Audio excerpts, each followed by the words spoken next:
Welcome to Crash Course Economics. My name is Jacob Clifford. And I'm Adrienne Hill. And today we're going to do something a little different. We're going to explore one moment in history in depth. We're going to talk about how the 2008 financial crisis happened and the government response to it in the United States. So let's get started.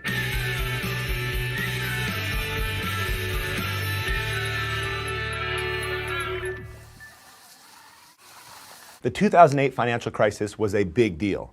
Ben Bernanke said it could have resulted in a 1930-style global financial and economic meltdown with catastrophic implications. But what happened? Why did it happen? And why aren't we all huddled around burning trash cans, forming a raiding party to go steal gas from other tribes in the wasteland? By the way, if you're actually doing that, you probably didn't hear we survived the financial crisis. Things got better. Seriously, put down your crossbows. To explain what happened, first we have to do a quick explainer about mortgages. And you might already know this, but basically someone that wants to buy a house will often borrow hundreds of thousands of dollars from a bank. In return, the bank gets a piece of paper called a mortgage. Every month, the homeowner has to pay back a portion of the principal plus interest to whomever holds the piece of paper. If they stop paying, that's called a default, and whomever holds that piece of paper gets the house. The reason I'm saying whomever holds the paper rather than the bank is because the bank, the original lender, often sells that mortgage to some third party. And the reason I say often is because this happens all the time. I've had my house for 9 months and 3 different banks have had the mortgage. Traditionally, it was pretty hard to get a mortgage if you had bad credit or didn't have a steady job. Lenders just didn't want to take the risk that you might default on your loan. But all that started to change in the 2000s. And before we go further, a quick aside here. The story gets complicated fast, and it's a fascinating story, but we're trying to keep it relatively simple. So I've asked Stan if we could put some additional resources in the YouTube description. And Stan said yes. Thanks, Stan. Anyway, back to our story. In the 2000s, investors in the US and abroad looking for a low-risk, high-return investment started throwing their money at the US housing market. The thinking was they could get a better return from the interest rates homeowners paid on mortgages than they could by investing in things like US Treasury bonds, which were paying very low interest. But big money global investors didn't want to just buy up my mortgage and Stan's mortgage. It's too much hassle to deal with us as individuals. I mean, we're pains. Instead, they bought investments called mortgage-backed securities. Mortgage-backed securities are created when large financial institutions securitize mortgages. Basically, they buy up thousands of individual mortgages, bundle them together, and sell shares of that pool to investors. Investors gobbled these mortgage-backed securities up. Again, they paid a higher rate of return than investors could get in other places, and they looked like really safe bets. For one, home prices were going up and up, so lenders thought, worst case scenario,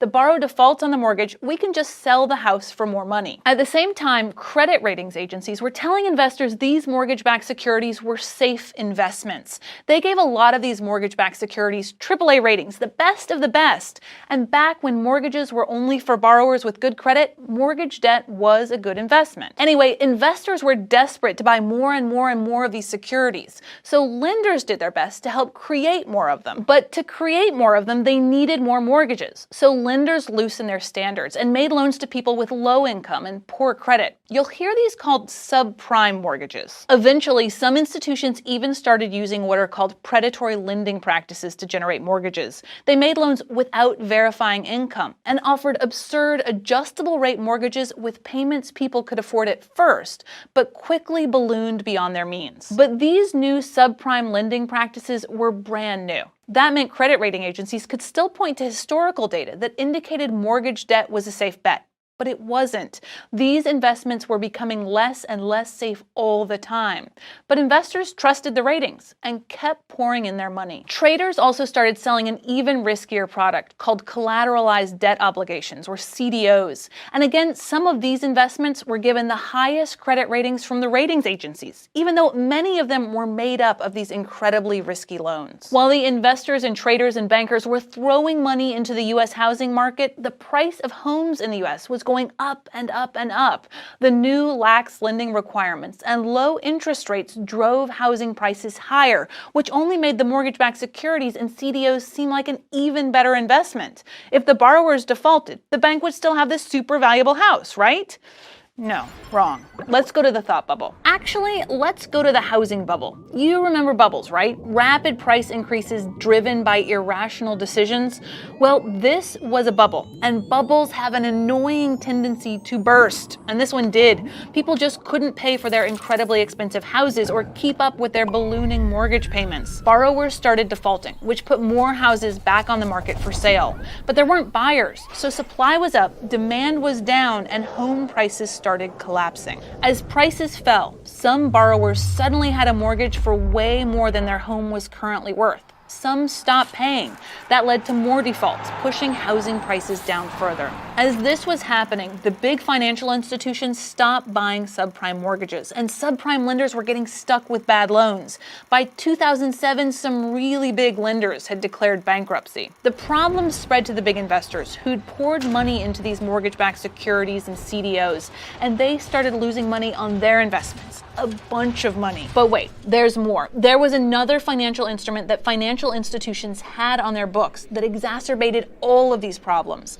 Unregulated over-the-counter derivatives, including something called credit default swaps that were basically sold as insurance against the default of mortgage-backed securities. Does AIG ring a bell? It sold tens of billions of dollars worth of these insurance policies without money to back them up when things went wrong.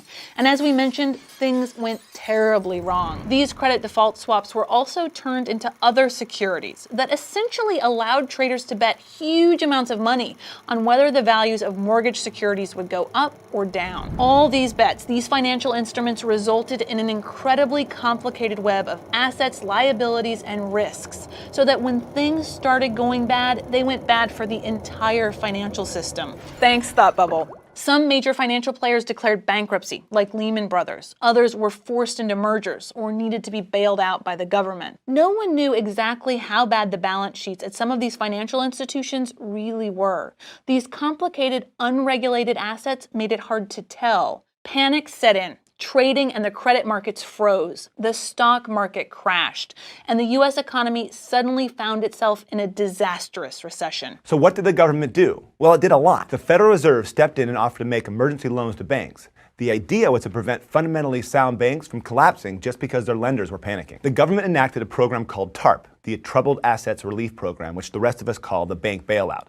This initially earmarked $700 billion to shore up the banks. It actually ended up spending $250 billion bailing out the banks and was later expanded to help automakers, AIG, and homeowners. In combination with lending by the Fed, this helped stop the cascade of panic in the financial system. Treasury also conducted stress tests on the largest Wall Street banks.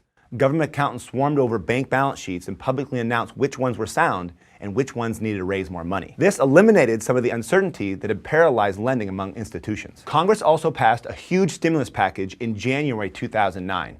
This pumped over $800 billion into the economy through new spending and tax cuts. This helped slow the free fall of spending, output, and employment. In 2010, Congress passed a financial reform called the Dodd-Frank Law.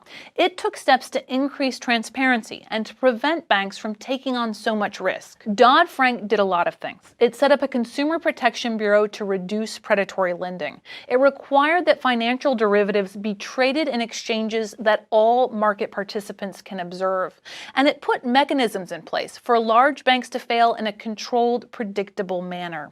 But there's no consensus on whether this regulation is enough to prevent future crises. So what have we learned from all this? Well, one key factor that led to the 2008 financial crisis was perverse incentives. A perverse incentive is when a policy ends up having a negative effect opposite of what was intended. Like mortgage brokers got bonuses for lending out more money, but that encouraged them to make risky loans, which hurt profits in the end. That leads us to moral hazard. This is when one person takes on more risk because someone else bears the burden of that risk. Banks and lenders were willing to lend to subprime borrowers because they planned to sell the mortgages to somebody else. Everyone thought they could pass the risk up the line. The phrase "too big to fail" is a perfect example of moral hazard.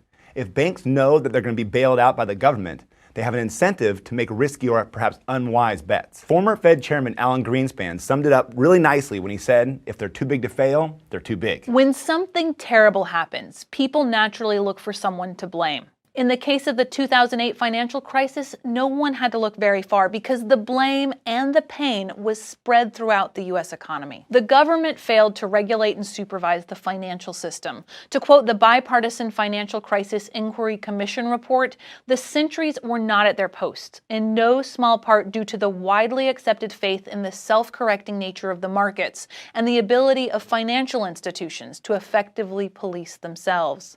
The report placed some of the blame on the years of deregulation in the financial industry and blamed regulators themselves for not doing more. The financial industry failed. Everyone in the system was borrowing too much money and taking too much risk, from the big financial institutions to individual borrowers.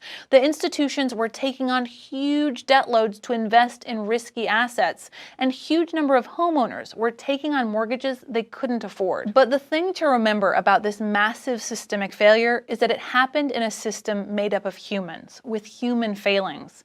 Some didn't understand what was happening. Some willfully ignored the problems, and some were simply unethical, motivated by the massive amounts of money involved. I think we should give the last word today to the Financial Crisis Inquiry Commission report.